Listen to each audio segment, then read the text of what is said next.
My friends, welcome to Dave's Skillet. Today, country gravy on toast.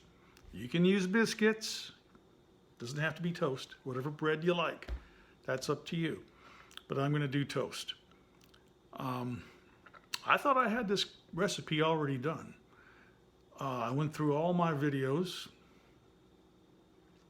I've got a country gravy and steak, or country steak and country gravy recipe, but I don't have just the gravy on toast or even on biscuits. I don't have anything like that. I'm like, okay, we're going to do that today and fix the problem. The ingredients are going to be approximately 2 tablespoons of butter, 2 tablespoons of flour, about a half a pound of beef and a half a pound of pork. It's going to feed 2 people easily. If you want less, then you just start having ingredients and do that. And it'll be 1 cup of whole milk. I recommend microwaving the milk for 1 minute. That way it won't take so long to turn it in the gravy, to thicken it. Because we're going to do this in a rice cooker on saute, which is great. Perfect. And I hope you enjoy it.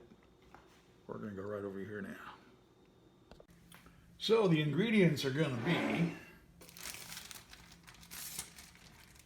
beef. This is 80-20.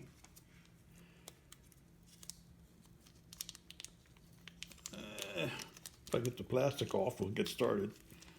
There we go. Good chunk of beef.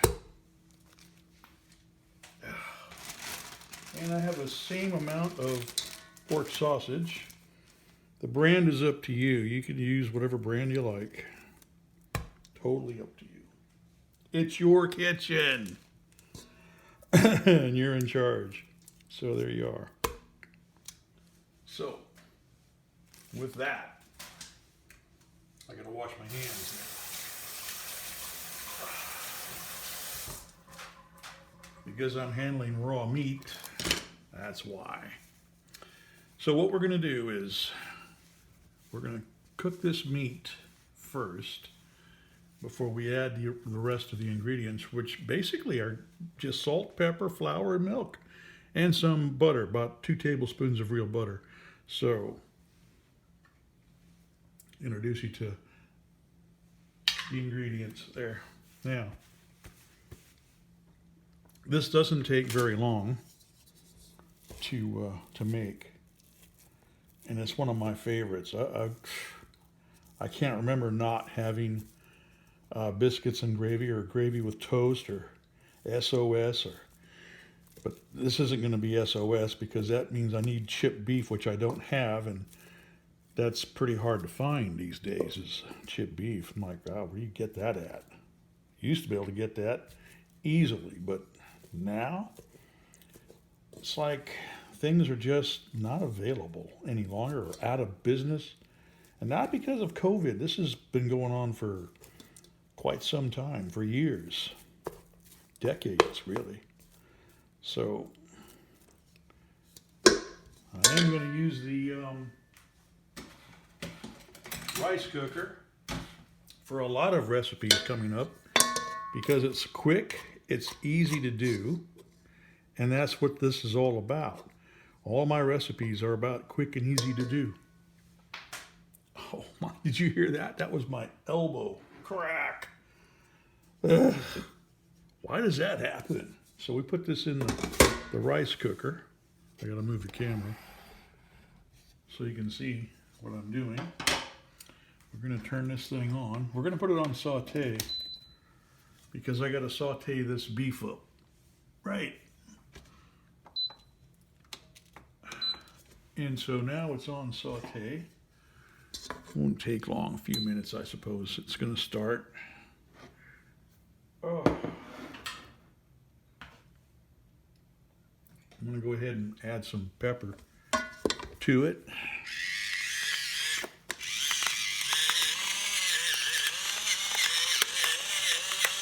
That should do. I'm not going to put any salt in it. Not until the end. And I usually just, when I do add salt, it's salt to taste at the end. Sometimes I do it by the bowls. I rarely do it by the entire pot or whatever I'm cooking it with. And then we'll be right back when this kicks off. So we just keep stirring this up, breaking it up, get them big chunks broken up into smaller chunks. You can leave some big ones, I suppose, but overall it should be smaller. Almost like you diced it in a machine smaller, but yeah, that's about the right amount.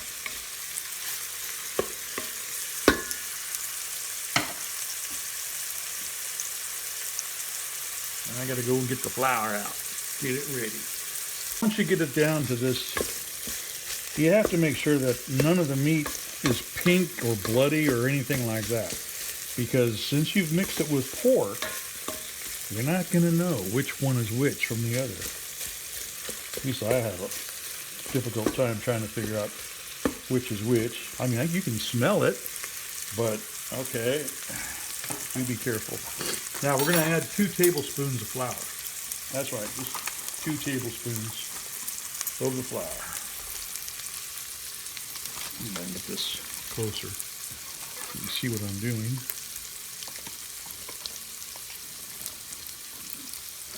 I try to make it level measurements.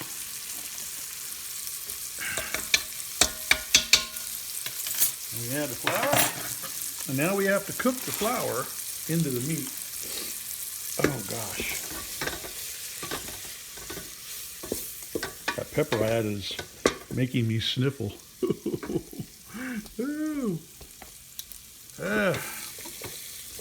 We don't want the rawness of the flour, so we have to cook that down until you can't see any of the white flour in there. Right, so once that happens, I'm gonna go ahead and add my butter. Oh.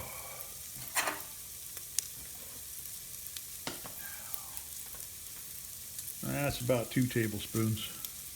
I'm using Kentucky Windage on that measurement, but you can measure it if you wish. But I know what 2 tablespoons looks like anyway. So if I need to add more at the end, I probably will anyway. So that's why I'm not really too worried about it. As soon as that butter has melted down, we add the milk.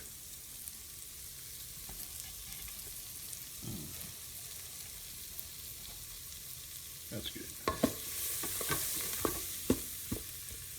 I think right about now we can add the milk now.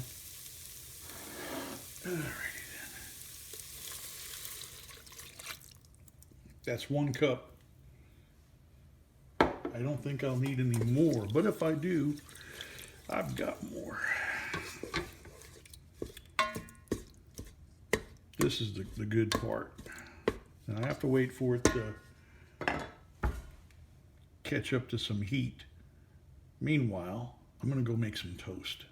The toast is in the toaster. We'll give this a stir. Because once this gets warmed up, we're gonna have to keep stirring it. Because we don't want it to get burned on the bottom. That would be bad.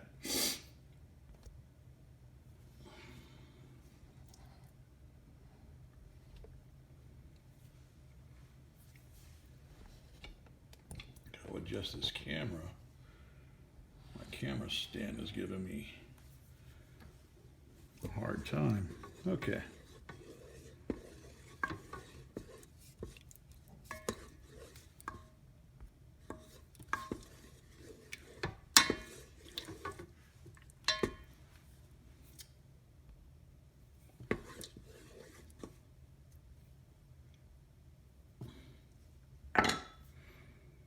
And we wait. We'll be back. So we just keep stirring, keep looking at it. It's still kind of thinnish. I'm going to go ahead and close this down. And that, believe it or not, will help the cooking process. And we'll be back. So we give that 5 minutes, and then we get back to the stirring. I had to go tend to the toast, which is another good reason to close the lid, because you don't want to just walk away. It's still kind of thin, so it's getting there. It's just taking a while. Okay, I can hear it gurgling down there. That means it's cooking. It just takes a while for the temperature to come back. I mean, it was cold milk. I suppose I could have put it in the microwave for a minute, heated it up slightly, and then it would have been a quicker process. Just take that as a note to oneself that, okay, we'll put warm milk in here as opposed to cold milk from the fridge. This is almost done, which is great because it's my breakfast time and I'm hungry.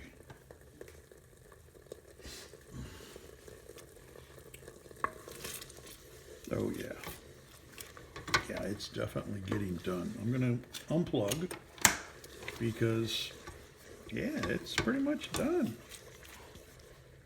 Gotta move the camera again.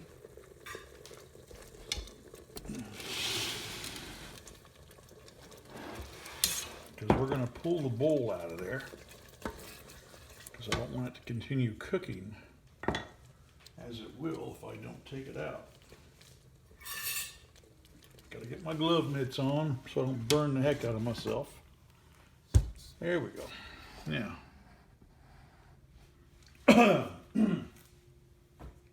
right. Let me just stir that up. Oh, that looks good. That is absolutely, do you see that? Oh, look at that. Look at it. Look at the gravy, you know? Let me get these meat bits out of the way. So you can actually, you see that gravy, how creamy that is? Oh yeah, it's ready. It's definitely ready. Yep, it's breakfast time. Let me get this plate over here. Yeah, that's hot, Dave. Slide that out of the way. Slide this over here, because you're going to want to see where that's going to be going. I keep putting my glove down when I shouldn't be putting it down.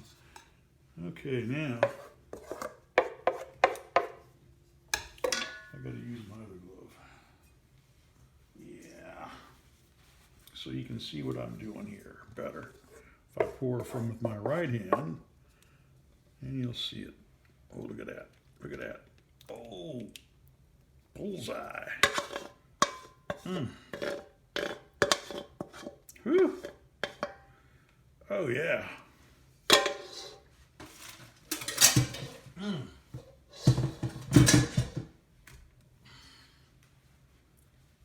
I'd say it's breakfast time. And I'm going to add just a little bit of butter on top.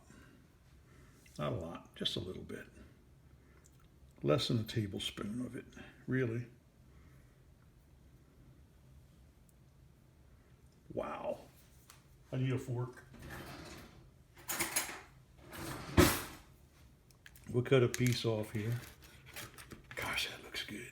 I don't know if I need salt, because I didn't add any, right?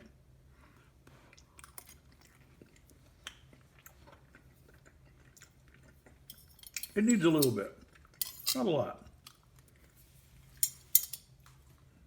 So, my cranker will do it. That's it.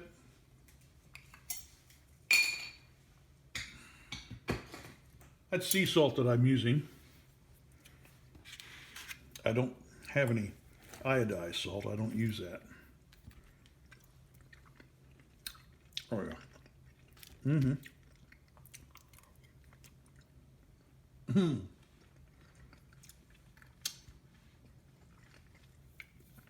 This is really good. I hope you make it and enjoy it as much as I will. Don't forget to subscribe and give me a like because I like it. It's good. We'll see you on the next one. Bon appetit.